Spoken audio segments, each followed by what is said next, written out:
nikech king'iyo gimoro kaka osuru mar VAT mane giketo mo mar nyamburko ma mtoka ringogo gino donga atamalo 16 kaka en chon. King'iyo housing levy mane jopiny bendo dagi ahinya, mane jopiny ne owuok ne malo ka jopiny wacho ni ginendo ok ber.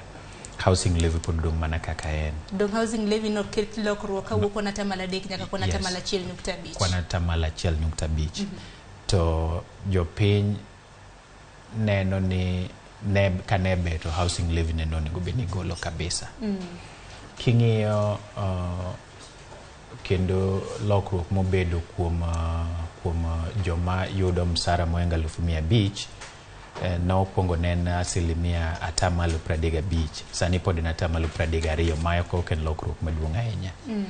To fuongruok manitiere en maneno en ni koro mo mar tedo maen cooking gas ogol ne VAT kod excess duty manoket ne sukari mano bende kendo gol.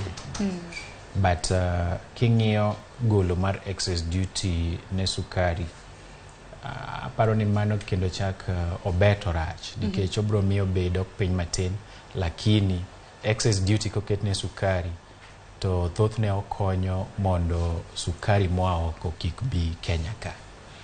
To sani kaka osegol excess duty matinde ni sani koro yawe sukari moa oko biro donjo Kenya ka kendo beche biro bedo mayot, to mano biro hinyo puro niang' matimore e gwengewa.